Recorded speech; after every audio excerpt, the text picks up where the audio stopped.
Hello, welcome back to Craft Paper Tarot.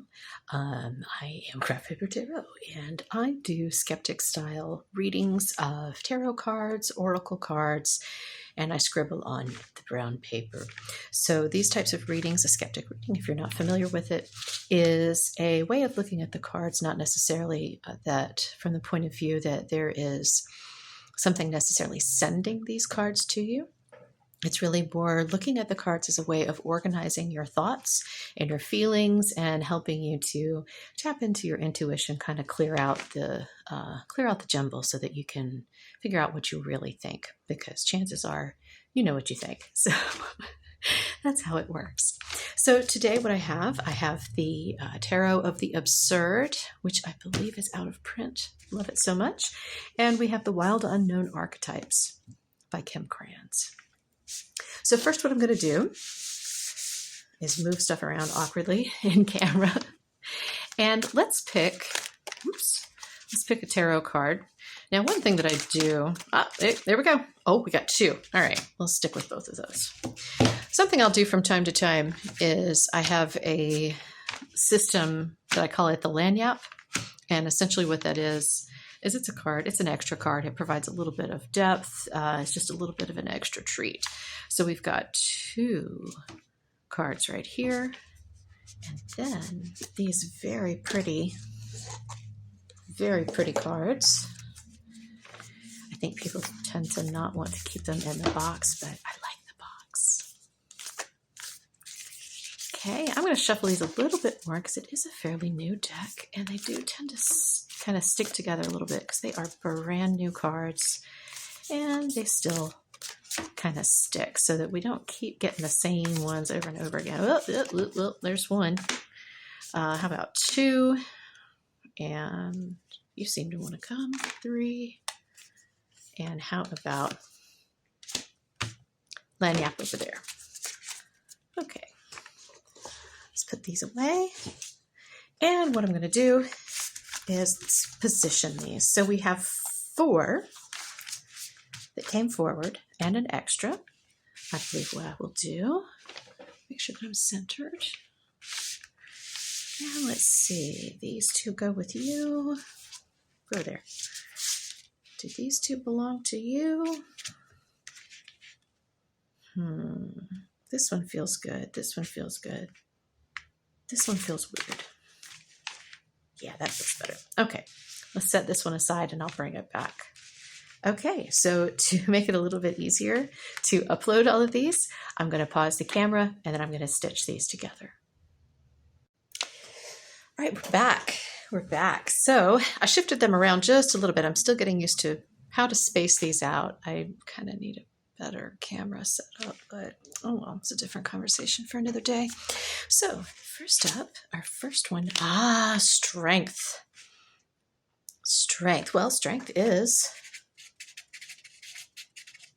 strength. Pretty simply put. So this is sustained and an inner source. Most often, this doesn't necessarily indicate an external source of strength, right? Really, this is pulling from the resources that you have within in order to have this strength. And you can see we have lost a shoe in the course of battling this lion. So what particularly about this strength do we need to do? That's nice and broad. So from the Wild Unknown Archetypes, we have these two here. Wow, that is also a very strong archetype in associations. So I tell you what, we're going to start here and then bump up to this one. So the Hunter is very powerful.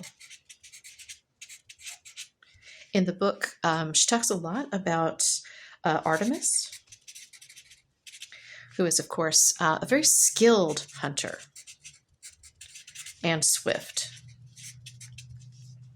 And so a lot of the description of this card, so we have strength, but this is not brute strength, and this is not like a tug of war. right? This isn't, there's another set of cards that I get the oak a lot. It's got plants. And the oak is a stand strong, weather the storm. This has, as you can see, this has sort of a forward movement. The art sort of supports it. I think that was the whole point of her creation of these. But we have lots of power moving forward. And something like Artemis, it's very focused, inner source, but preparation or training. And that could be literal training. That could be just training your mind to be disciplined. There's an idea, that's a good word. I'm going to write disciplined here. Okay. So again, we're not talking about brute force tackle. We're not talking about standing still and taking the force of something. We're talking about a focused setting of goals and pursuit. So now what we've got up here is the castle. And what the castle warns against is it warns against materialism.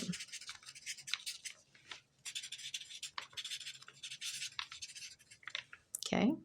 And a large part of that is it warns against less in a way of that materialism is bad, but it can potentially distract from this goal, and it can start to compromise this strength here, right? Because if you are worried about the performance of success, the illusion of success, the trappings, sort of presenting what success looks like. So that is material goods or anything that really doesn't necessarily tap into this thing here, because again, this has a purpose. This is strong power with a purpose. This is an inner source of strength. And again, remember I started this off by saying this is not coming from somewhere else, right? This card, this archetype does not talk about these people will give you strength or this, this situation. It is coming from you.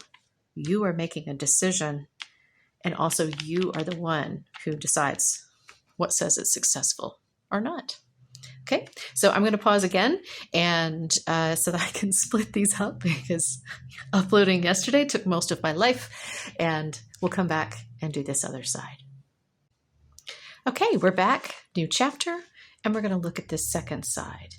So first up, and again, pardon me as I kind of shift things around. I'm trying to find space to write so I don't cover up the cards as I go. So we might turn a little bit to the side.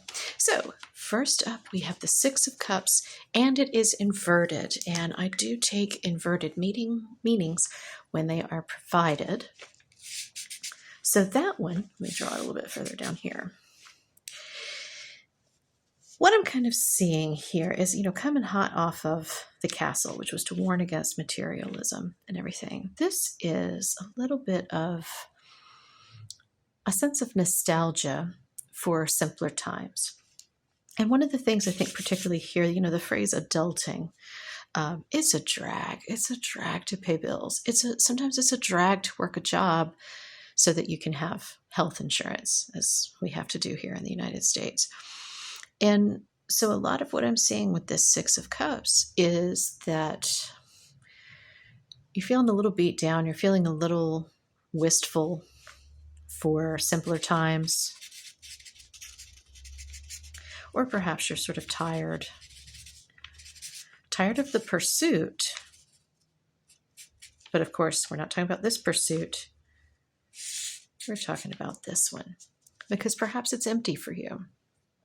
You're looking at trying to meet the expectation of somebody else instead of pulling from here. So let's see. Let's do the cards the same way I did on the other side. Yes. See, here is a mask. I can't think of a more tiresome mask to wear than professionalism. Yes, because I'm talking about that inauthentic professionalism. I'm talking about speaking in a way that's not yours. I'm talking about dressing in a way that's not yours. I'm talking about acting and relating to others and trying to force yourself into a frame of mind that is really kind of heavily generalized. And of course, I'm not talking about the professionalism that is being polite to other people or doing your job capably or ethics or anything like that. I'm talking about this sort of peculiar performance of some mask, I think, for lack of a better term. So again, that can be very trying and really wear you out. So let's move on here. Look. So we have a return to here. And so, poets, it's the archetypical sort of, unemployed type situation. When in actuality, I met when I got to meet a former poet laureate. She's doing fine. So it can be quite lucrative if you're good at it, but also it was her own authentic voice. So for instance, just for reference, it was Natasha Trethewey. I strongly recommend that you check out her works. One called Thrall, one called Native Guard. I'm sure there are more. But she came to speak at my university. But here's the thing. It was a refined version of her authentic voice. And she actually spoke about trying to do this when she was just starting out, trying to find her style. But when she finally found her own style and gave herself permission to be herself,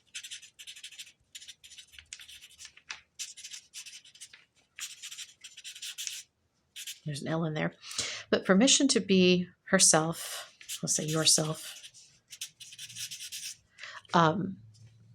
then it all started to come together. So I think that's what we're looking at here. So what I'm seeing in this collection of cards is, and I think this holds true for everybody, but these are just sort of human truths, right? And just what we're doing is I'm pulling from the meanings the way that these things go together. Everybody has some degree of an inner source of strength. We all do. They're in different areas. And of course, we come down here when you can really tap into it and enable it. You're capable of very powerful things. Hopefully you use your powers for good. But also we see a degree of preparation, training, discipline, which is interesting when we get over to here. And we look at setting your own standards for success, right? It's not a materialist. It is really looking at, am I doing the thing that is authentic to me? And then we have, if you haven't been living that way, it's very tiring. It's very, very tiring. And you're going to pine for the time when, and they talk about, pining for childhood, when we were pretty much ourselves at that point in time. We hadn't really been asked to put on these particular masks that we have to do. So that's what we're seeing here. Now, let's take it a step further. Remember our friend, the lagniappe. What's our surprise? Oh, the tear. The tear. And it is a tear, it's not tear. Right there. Well, let's look in our guidebook. I'm not as familiar with this one. So here's what the guidebook says. And I'm just going to read Kim Kranz's words to you. Let's see. L2. The tear. Tears are droplets of letting go. Once they begin to fall, we allow the swelling tide of emotion to run its elemental course. Often the tear is what is needed in order for a conversation or situation to break into the next level of intimacy and vulnerability. Some say that tears are so powerful in softening our egos, that they open up a portal to the unseen world. Through our watery eyes, the ancestors catch a glimpse of us, and we're reminded of their eternal embrace. We sense our humanity, so bye-bye mask, our humility, Bye-bye, castle. Where was I? Oh, it's cute. I forgot. Our humility, and we allow ourselves to be held. It is likely this card appears when there is grieving yet to do, a sinking down into disappointment or despair that, once acknowledged, will bring a shimmer of clarity to our dewy eyes. I think I know what this is talking about. So it can be really hard to pivot.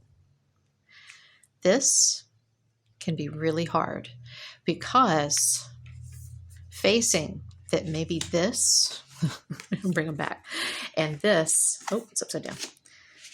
Maybe you didn't have to do that all along.